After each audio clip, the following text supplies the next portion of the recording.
घने पेड़ों के बीच रानो चिड़िया अपने दो बच्चों कुकू और गुड़िया के साथ रहती थी। वह मीठी लोरी सुनाती जिससे जंगल गूंज उठता था। पास ही उसकी सहेली बिंदिया का भी परिवार था। लल्ला लल्ला लोरी दूध की कटोरी, मेरे कुकू गुड़िया सो जाए, मीठे सपने आ जाए। हाँ मेरे बच्चों, तुम मेरी दुनिया हो। जब तक मैं तुम्हें अपनी बाहों में रखती हूँ और तुम्हें अपनी आवाज की गर्माहट देती हूँ, तब तक कोई डर तुम्हें छू नहीं सकता। सो जाओ और देखो कि माँ तुम्हें अपनी लोरी से कैसे एक सुंदर सुरक्षित दुनिया में ले जाती है। रानो दीदी, आपकी आवाज में जादू है। मेरे बच्चे भी आपकी लोरी सुनकर सो जाते हैं। ये तो माँ का प्यार है बिंदिया। अच्छा बताओ, आज क्या हाल चाल है? मुझे पता है कि ये समय कठिन है, लेकिन हमें अपनी उम्मीद बनाए रखनी होगी। जंगल भले ही। दोस्तों, ये रहे हमारी आज की वीडियो के प्यारे सब्सक्राइबर्स और फॉलोअर्स के नाम। फरहाना खान, बिट्टू, नदीम, मीरा, सबा, आहिल, अम्मारा। जो नहीं चुने गए, चिंता मत करो, अगली बार तुम भी बन सकते हो जंगल के सुपरस्टार। दोस्तों, अगर आप भी चाहते हैं मैं आपका नाम अपनी कहानी में लूं, तो देर किस बात की, जल्दी से कमेंट करके अपना नाम हमें भेजिए। ही बदल रहा हो, पर हमारा हौसला नहीं टूटना चाहिए। हाल क्या बताए दीदी, मेरे बच्चों के लिए दाना ढूंढना कितना मुश्किल हो गया है। जंगल में फल फूल कम हो रहे हैं और वो कालू कौवा और गोरी कौवी ने तो नाक में दम कर रखा है। कुछ दिन बाद जंगल में एक अजीब बीमारी फैल गई। एक शाम रानो ने अपने बच्चों कुकू और गुड़िया को बेजान पड़े देखा। कुकू, गुड़िया, तुम्हें क्या हुआ? उठो। नहीं मेरे प्यारे बच्चों, तुम मुझे छोड़कर नहीं जा सकते। मेरी लोरी सुनो, इसे सुनकर तो तुम हमेशा जाग जाते थे। आंखें खोलो, माँ को देखो। भगवान के लिए कोई मेरी मदद करो। वह घबराकर मदद के लिए पास ही अपनी सहेली बिंदिया के घोंसले की तरफ उड़ती है। लेकिन जैसे ही रानो वहां पहुंची, उसने देखा कि बिंदिया भी अपने बच्चों के पास बैठी रो रही है। दीदी देखो ना, मेरे बच्चे भी सुबह से बेजान पड़े हैं। ये कैसी बीमारी है? दोनों सहेलियों का रोना सुनकर पास के पेड़ से हरिया तोता और हरियाली तोती भी उड़कर वहां आ गए। रानो दीदी, बिंदिया, ये मौन रोग है। जो भी इसकी चपेट में आता है वो धीरे धीरे। हमारे बच्चे भी आज सुबह से बीमार हैं। हरिया, अब क्या होगा? सभी पक्षी इस बीमारी से परेशान थे और एक जगह इकट्ठा थे। तभी जंगल के सबसे समझदार और बूढ़े उल्लू ने उन्हें एक आशा की किरण दिखाई। बच्चों, हिम्मत मत हारो। मैंने अपने पुरखों से सुना है कि जंगल के बहुत दूर एक जीवन वृक्ष है। उसका एक फल हर बीमारी को ठीक कर सकता है। लेकिन उल्लू दादा, वहाँ तक पहुँचना बहुत मुश्किल है। वो रास्ता बहुत खतरनाक है। हाँ बंटी, लेकिन यही एकमात्र रास्ता है। मैं जाऊंगी और वह फल लेकर आऊंगी। मेरे बच्चों को मेरी जरूरत है। मेरी लोरी ने उन्हें हमेशा सुलाया है, लेकिन अब मेरा काम उन्हें जगाना है। रास्ता कितना भी खतरनाक क्यों ना हो, एक माँ के लिए अपने बच्चों का जीवन सबसे बढ़कर होता है। मैं एक पल भी बर्बाद नहीं कर सकती। मैं भी आपके साथ चलूंगी दीदी। मेरे बच्चों को भी उस फल की जरूरत है।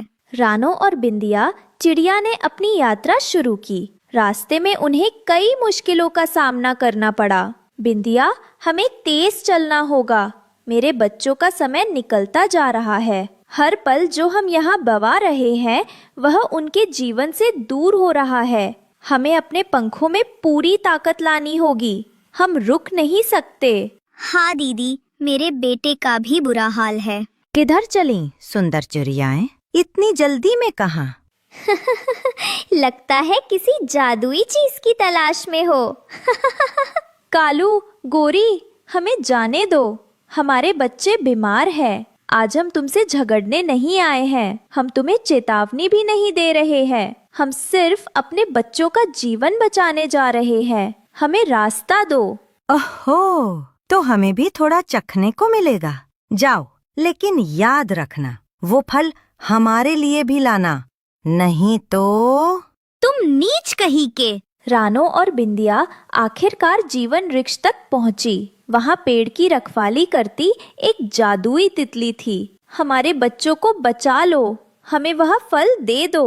इस फल की कीमत है रानो, तुम्हें अपनी सबसे प्रिय चीज, तुम्हारी मीठी आवाज का त्याग करना होगा। मेरी आवाज? नहीं दीदी, हमें कोई और उपाय ढूंढना होगा।